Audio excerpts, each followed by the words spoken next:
السلام عليكم متابعي قناة الرياضة أسلوب حياة. الشوفان هو نوع من الحبوب المتكاملة ويصنف من أفضل الحبوب وأهمها، فهو غني بالعناصر الغذائية الضرورية كالفيتامينات والمعادن والألياف، ويتميز بعدم احتوائه على الجلوتين، ويستهلك الشوفان في وجبات الفطور ويغلى بالحليب أو الماء، كما يستخدم أيضا في صناعة الحلويات المختلفة والكعك والمخبوزات. هو مصدر جيد للعديد من العناصر الغذائية كالبروتينات والنشا والأحماض الدهنية غير المشبعة والألياف القابلة للذوبان وغير القابلة للذوبان، كذلك المعادن كالفولات والزنك والحديد والسيلينيوم، أيضا النحاس والمنغنيز والفوسفور والكاروتينات والبيتين والكولين والكبريت والأحماض الأمينية وغيرها العديد من الأحماض، كذلك مضادات الأكسدة. لذلك فإن الشوفان يوفر عددا من الفوائد الصحية، ومنها أنه يساعد في إنقاص الوزن حيث يساهم في زيادة الشعور بالشبع لاحتوائه على نسبة عالية من الألياف، كذلك نسبة منخفضة من السعرات الحرارية، كما أنه يساهم في إمداد الجسم بالعديد من المغذيات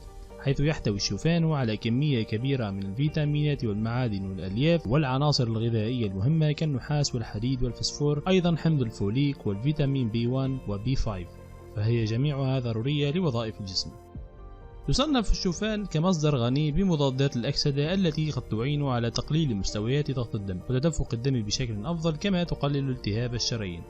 أيضا يساعد الشوفان في التقليل من خطر الإصابة بسرطان القولون والمستقيم، فهو يحتوي على نسبة مرتفعة من الألياف، كذلك يخفض من نسبة الكوليسترول الضار في الدم LDL، لكنه لا يؤثر سلبيا في الكوليسترول النافع HDL، لذلك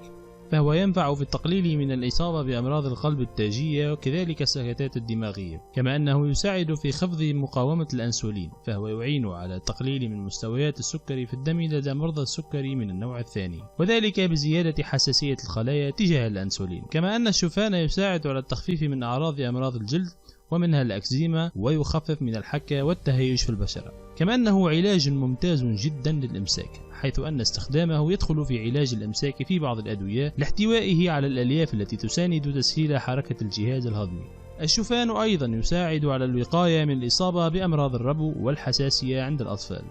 الحفاظ على صحة الشعر، فهو يقلل من تساقط الشعر ويحافظ على لمعانه نظرا لاحتوائه على الزنك والنحاس وفيتامين بي.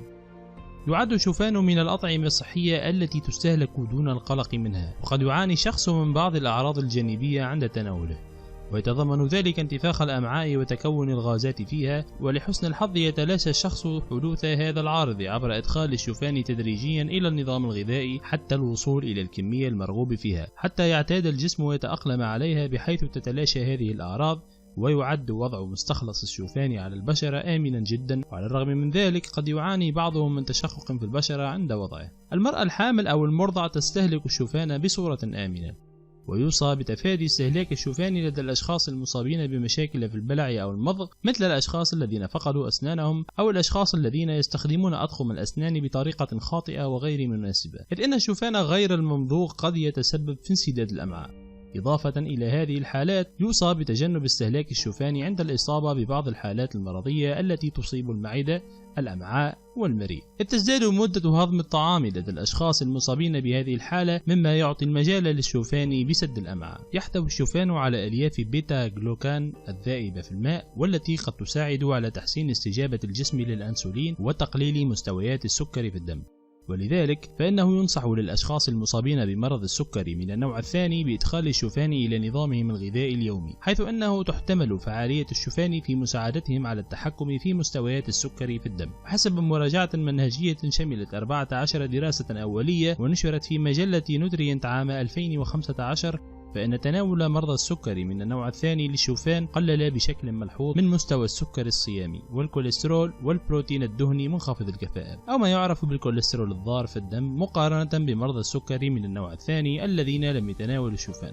قد يساعد الشوفان على تعزيز الوظائف الإدراكية أو المعروفة بالمنتل فانكشن لدى البالغين الأصحاء، ولكن ما تزال الأدلة غير كافية حول هذه الفائدة بالذات، فقد أظهرت دراسات أولية نشرت في مجلة نوتريشنال نيوروساينس عام 2017 أن تناول مستخلص الشوفان الأخضر البري قد يساهم في زيادة سرعة الأداء العقلي وتقوية الذاكرة وتقليل الوقت اللازم للتفكير في أداء المهمات.